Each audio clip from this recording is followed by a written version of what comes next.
Les doy la bienvenida nuevamente a una nueva entrevista acá en las pantallas del mostrador, esta vez en el marco de un nuevo 8 de marzo, una nueva conmemoración del Día Internacional de la Mujer. Y en esta oportunidad vamos a conversar sobre los avances y retrocesos de los derechos de las mujeres, tanto en Chile como en el mundo. Y para eso hoy día me encuentro con una tremenda invitada en la materia, Macarena Sáez, directora ejecutiva de la División de Derechos de Mujeres de Human Rights Watch. Macarena, ¿cómo estás? Muchas gracias por darte el tiempo de venir hasta acá y poder conversar estos temas tan relevantes, particularmente en esta nueva conmemoración del 8M. Y bueno, para partir la conversación me gustaría comenzar tal como estuvimos comentando antes de salir al aire respecto a los avances y retrocesos en materia de derechos y esta línea frágil que hoy día hay entre una cosa y la otra y cómo se ha manifestado en las diferentes partes del mundo. Uno de los temas prioritarios ha sido el tema del aborto, donde precisamente han habido retrocesos a nivel mundial. Acá en Chile tenemos precisamente el aborto en 3 causales, donde uno de los principales obstáculos ha sido la objeción de conciencia. Cuéntanos un poco cómo está el panorama a nivel global y cómo también lo están viendo acá en Chile. Una cuestión que ha sido históricamente muy necesaria y que todas las mujeres alrededor del mundo en distintos periodos han recurrido a formas de poder controlar sus propias vidas. Ha habido bastantes avances en eso en países donde tal vez nunca o durante mucho tiempo no se habría pensado que podría haber avances, como en Irlanda, por ejemplo, donde se ha despenalizado el aborto. Últimamente Colombia dio un paso muy importante en la despenalización por bastantes semanas. Luego tienes 11 estados de México que han despenalizado también, y todo eso en función de la centralidad de los derechos humanos y de los derechos de las mujeres, que es una diferencia muy grande con lo que ocurría antiguamente, donde se hablaba del aborto como si esto no le ocurriera a las mujeres, como si las mujeres fueran casi como un objeto en el cual ocurre algo, y no que realmente el embarazo es algo que le ocurre a las mujeres. Lo que ocurre también, hay retrocesos importantes. Lo que está ocurriendo en Estados Unidos es muy preocupante, con muchos estados, a partir de una decisión de la Corte Suprema, que ha eliminado la constitucionalización del derecho al aborto como parte del derecho a la privacidad y le ha devuelto a los estados la posibilidad de controlar y de regular el aborto de manera independiente. Y eso ha significado que hay muchos estados donde se habla también como de desiertos reproductivos, donde no hay ninguna posibilidad de que las mujeres embarazadas, las personas gestantes puedan acceder al aborto. Y acá en Chile, ¿cómo lo ves? Te comentaba que el tema de la objeción de conciencia es el principal obstáculo hoy día. ¿Cuál es el panorama en relación a eso? ¿Cómo está el tema de las cifras, por ejemplo, el acceso?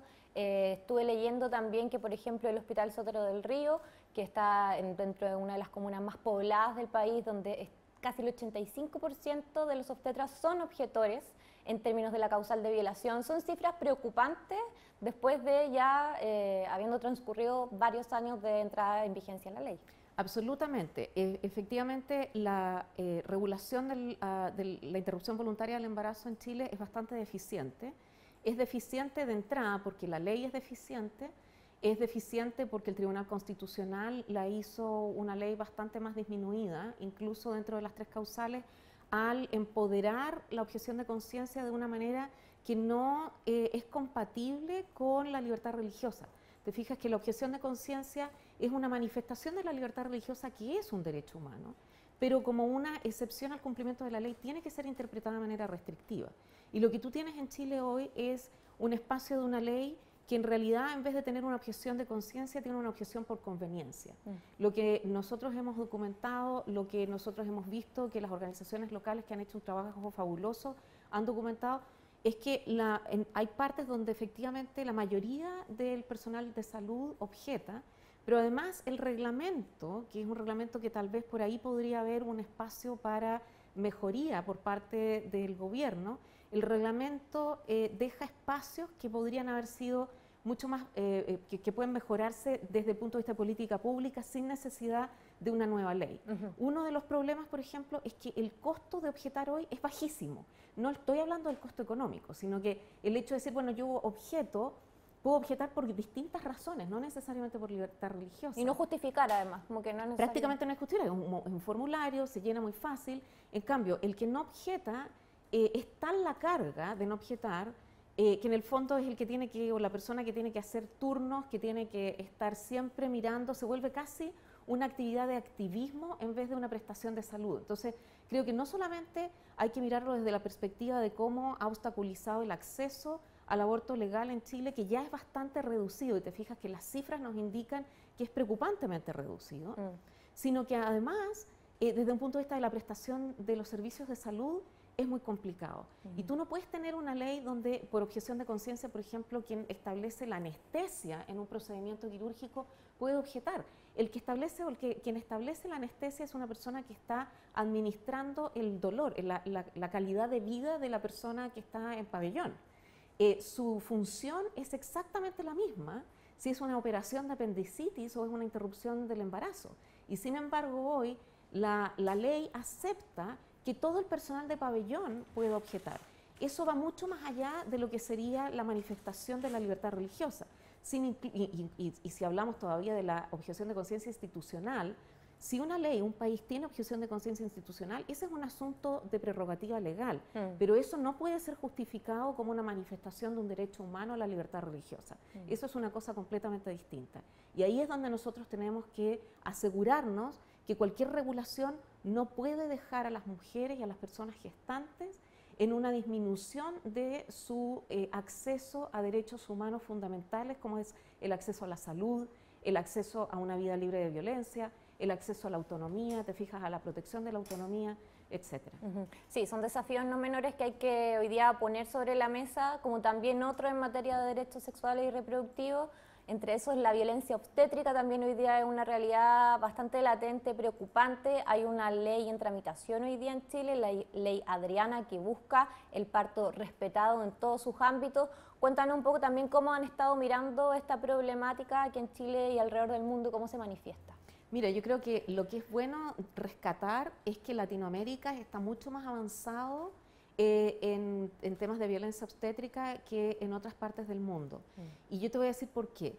Porque el concepto de violencia obstétrica es muy nuevo. Te fijas que uno de los problemas que hemos tenido las mujeres en la historia es que la mayoría de los daños que sufrimos no han tenido un nombre. Y entonces han sido absolutamente invisibles porque no han existido desde una regulación. Te fijas, nosotros hoy hablamos de violencia doméstica, pero eso no existía. Claro. 50 años atrás, 60 años atrás, cuando yo crecí, uno sabía que había mujeres que los maridos les pegaban, pero la policía ni siquiera hacía nada. Hoy tal vez no hace nada tampoco, pero hay un nombre, ¿te fijas? Luego con los feminicidios es lo mismo. La violencia sexual y de género es una construcción que hemos logrado con el trabajo de las organizaciones de mujeres. Lo mismo con el acoso sexual, tampoco existía. Lo que le ocurría a las mujeres en el mundo laboral era una cosa que estaba entre medio, ¿te fijas?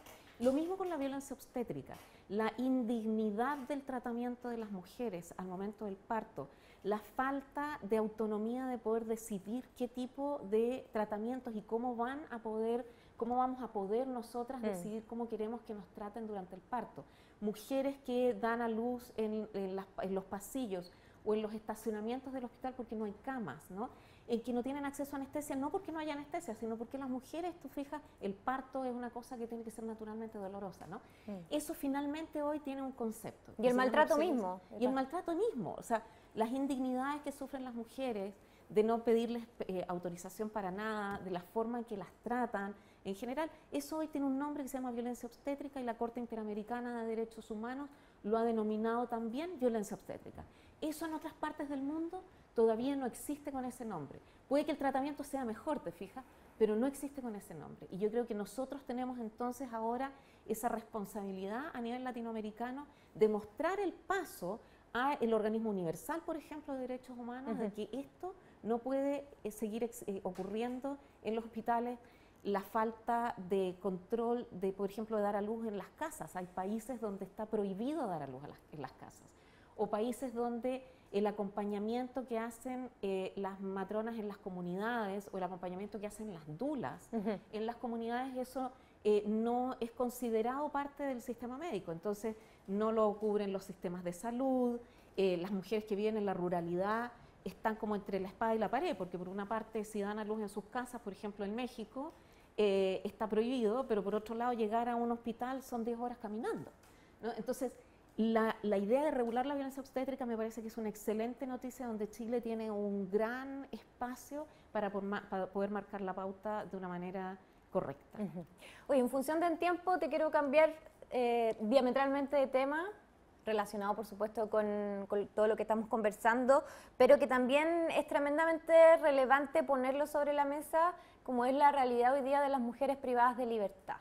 Los derechos vulnerados y también la ausencia de una perspectiva de género en la población penitenciaria femenina. Cuéntanos un poco cómo lo han visto desde Human Rights Watch alrededor del mundo, cómo se da esta realidad, cuáles son las principales carencias o dónde hay que poner atención para seguir avanzando en esta materia, porque son varios los derechos vulnerados en ese sentido, ¿no? Hay niños, niñas de por medio que tienen que estar recluidos junto a sus madres, ausencia también de, que esto se vio con la pandemia, pero con los implementos para la menstruación, eso no lo otorga hoy día el Estado, por lo menos acá en Chile eso no pasó, hoy día recién se está poniendo el foco en materia de salud pública en ese sentido. Cuéntanos un poco cuál es el panorama hoy día. Mira, Francisca, una cosa que es muy interesante que dices tú es el tema de la perspectiva de género. Y yo creo que, por ejemplo, hay que rescatar en los medios, ustedes tienen un espacio, ustedes tienen una perspectiva de género. Los medios no tienen perspectiva de género, los sistemas carcelarios no tienen perspectiva de género. Y en el tema de las cárceles, históricamente, estas han sido construidas para una población carcelaria masculina. Y entonces no están construidas pensando en las necesidades de la población carcelaria femenina. Y además de eso, tampoco están mirando que efectivamente la población carcelaria femenina es minoritaria en comparación a la masculina, pero está en aumento a nivel mundial de una manera mucho más alta que la población masculina, ¿no? O sea, lamentablemente estamos viviendo sistemas punitivos muy preocupantes, donde parece que para cualquier problema la solución es mandar a la gente a la cárcel, lo que siempre es trágico, porque efectivamente la perspectiva de género te impide ver que cada vez que tú metes a una persona en la cárcel, estás metiendo a toda una comunidad, a toda una familia en la cárcel. Estás privando a toda una familia de los ingresos, estás generando unos problemas para los niños, etcétera, que se quedan sin el cuidado correspondiente. Pero además de eso, la población femenina carcelaria va así y la masculina va como así, ¿me entiendes? Entonces, aunque va en aumento, va en preocupante aumento. Esto a nivel global. A nivel global. Ya. Esto no es solamente a nivel latinoamericano, yo no tengo específicamente las cifras de Chile, ya, pero en Latinoamérica también va en aumento, así como a nivel global. Y entonces, ¿cuáles son las necesidades de las personas, de las mujeres en las cárceles? No solamente estamos hablando del problema de atención a la salud, como tener acceso a, te fijas, al Papa Nicolau, a los controles médicos anuales, el tema del embarazo, el tema de las transacciones económicas por relaciones de poder que se producen en las cárceles, donde las mujeres empiezan a transar incluso con su propia autonomía sexual para conseguir cosas básicas. Ese tipo de cosas se tienen que regular. Pero además de eso, es importante también entender que las mujeres que tienen cuidado primario de dependientes no deberían estar en las cárceles, que las mujeres embarazadas no deberían estar en las cárceles, que podríamos tener unos sistemas mucho más creativos de control, que además están probados que las cárceles no son precisamente el mejor lugar para lograr la reinserción social, ¿no? Entonces, la cárcel es uno de los peores modelos en general y para las mujeres es muy preocupante. Entonces, uno de los temas que nosotros creemos que hay que avanzar es en cómo podemos reducir la población carcelaria de mujeres que tienen cuidado de dependientes, de niños y niñas pequeños, cómo podemos reducir la población carcelaria de las mujeres embarazadas, de las mujeres que están en espacios de mayor marginalización, y cómo podemos asegurarnos que las mujeres tienen acceso a las protecciones de salud, a los servicios de salud y a los programas de educación. Fíjate tú que a nivel mundial los programas que tú tienes dentro de las cárceles educativos para hombres son mucho más ricos y tienen más opciones que las mujeres. Entonces a las mujeres en las cárceles les dan, bueno, por ejemplo, talleres de costura, sumamente estereotipados, ¿te fijas? Pero aquellas cosas que les van a permitir después cuando salgan tener acceso a trabajos que van a ser mejor remunerados, las mujeres no tienen acceso. Entonces la cárcel replica el estereotipo de la mujer que cuando salga se va a dedicar a los cuidados, por ejemplo, ¿no? y entonces reduce las posibilidades de autonomía económica de las mujeres al momento de que salgan. Claro, y ahí está cruzado con el tema de la reinserción, ¿cierto? ¿Qué pasa después de? Son mujeres que tienen a cargo cuidados menores, por lo tanto, ahí el tema de laboral, tal como estamos hablando, tiene un cruce de violencia económica también, en donde no se resguarda o no se aborda de la manera como debe ser abordado hoy día, por lo menos por parte del Estado, ¿no? Así es, o sea, lamentablemente la brecha salarial entre mujeres y hombres es preocupante. Chile tiene una de las brechas salariales más preocupantes. Hablemos de eso, ya que nos cruzamos con la arista económica y que precisamente uno de los focos, tal como te comentaba antes de empezar a grabar, para este 8M por parte del gobierno y de los organismos públicos, el tema económico, la recuperación del empleo femenino post pandemia, la brecha salarial, hoy día también son temas que preocupan. ¿Cómo lo han visto? Bueno, es un tema preocupante a nivel global. Sin duda que uno de los problemas que ha tenido el COVID impactó a todo el mundo, pero no impactó a todo el mundo de manera igualitaria. Y tuvo un impacto desproporcionado en ciertas poblaciones, y las mujeres dentro de ellas tuvo un impacto muy desproporcionado. Las mujeres que fueron las que primero dejaron de trabajar, las que se tuvieron que hacer cargo de los dependientes, las que tuvieron que con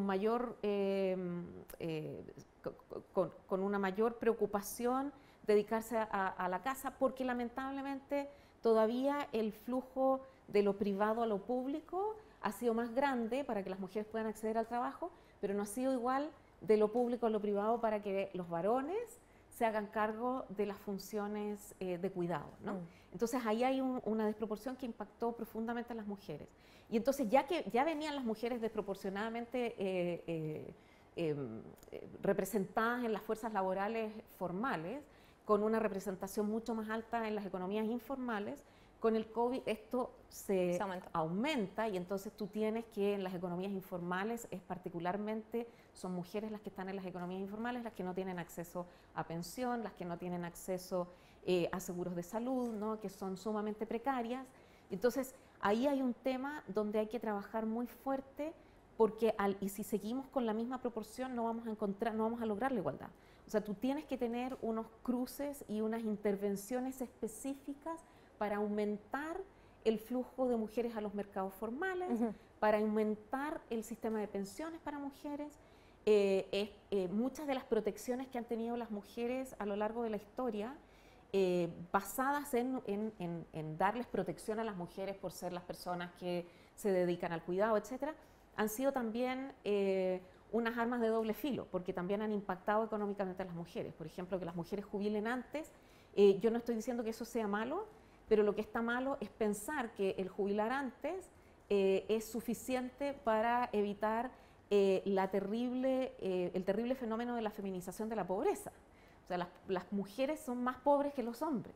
Y esto tiene que ver con que si tú vas a reconocer que las mujeres, por el hecho de haber estado gestando y embarazando y generando nuevos ciudadanos y ciudadanas para sus países, deben jubilarse antes, tú tienes que inyectar más plata también para que esas jubilaciones tengan el mismo poder económico que las jubilaciones de los varones. Las mujeres viven más que los hombres y sin embargo tienen menos plata. Entonces la vejez es... las posibilidades de que las mujeres sean más pobres en la vejez son más altas que la de los hombres. Macarena, en función del tiempo, ya para ir cerrando, hablábamos nosotros al principio que el avance de los derechos de las mujeres están directamente relacionados con la calidad o el estado de las democracias en el mundo. Es importante también poner sobre la mesa, aprovechando que ustedes se enfocan a nivel global en relación a monitorear cómo estamos avanzando y retrocediendo la materia, lo que está pasando, por ejemplo, en países como Irán y Afganistán, donde el tema de las democracias está tremendamente interrumpido, está cruzado por autoritarismo y los derechos de las mujeres no es que estén en riesgo, sino que ya están en evidente retroceso. Cuéntanos un poco, actualízanos en la materia para también poner estos temas sobre la mesa, porque te comentaba yo al principio que pasan estas noticias y después se diluyen en el tiempo. Claro. Por lo tanto, es importante relevar lo que está pasando allá también. Mira, no hay ningún país en el mundo donde las mujeres y las niñas estén en peor situación formalmente, a lo menos, que en Afganistán. El régimen talibán tiene una interpretación extrema del islamismo. No es un problema del Islam, es un problema de la interpretación radicalizada del talibán, que ha hecho que las mujeres no tengan ningún tipo de participación casi pública en este momento, no tienen acceso a la educación secundaria, a la educación superior, no hay acceso a la mayoría de los trabajos, tienen prohibición de acercarse a ciertos espacios públicos y esto va a ir en mayor retroceso. Y sin duda que uno puede interpretar esto como, bueno, pero eso es Afganistán, es una cosa extrema. Sí. Pero cuando uno ve, por ejemplo, lo que pasa en Irán y cómo estaban las mujeres en los años 50 o 60 en Irán, y tú ves lo que pasa hoy con Irán, tú te das cuenta que los derechos de las mujeres nunca uno los puede tomar por confiarse de que los vamos a tener para siempre. Lo que vemos en Estados Unidos con el tema del aborto, ¿no?